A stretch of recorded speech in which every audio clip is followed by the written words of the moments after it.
In Buffalo, a self-described white supremacist who killed 10 black people at a supermarket in May pleaded guilty today to multiple counts of murder and a hate-motivated terrorism charge.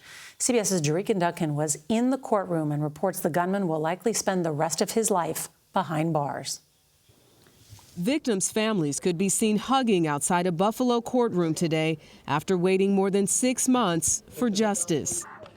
This morning, they came face to face with the 19-year-old who killed their loved ones and heard him plead guilty to 15 charges, including 1 count of a domestic act of terrorism motivated by hate in the first degree. It carries a mandatory sentence of life without parole.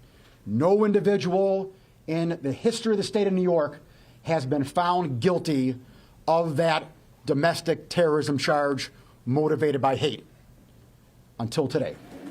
Prosecutors say the killer spent months researching his intended target, this top supermarket, because of the number of black people living in the neighborhood.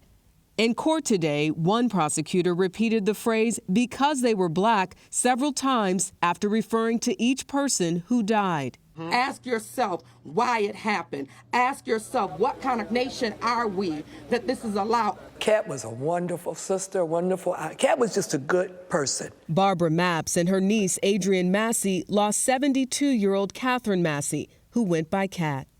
At nighttime, when I miss her the most, I want him gone. Because I don't want to think that he's living and Kat gone. I miss my sister so much. A writer, an advocate for children, someone who always believed there was more good in the world than bad. What do you think she's saying? Don't hate, Miss Bobby, don't hate. Don't hate. I never hated before. While Tops has since reopened, there are many in this community who said they will not step foot inside the store. When the judge today asked the killer if he had anything to say to the victims' families, he simply said no. But Norah, several families that I've spoken to said they will have plenty to say to him when they address him directly at sentencing in February. Jericka Duncan, thank you for being there.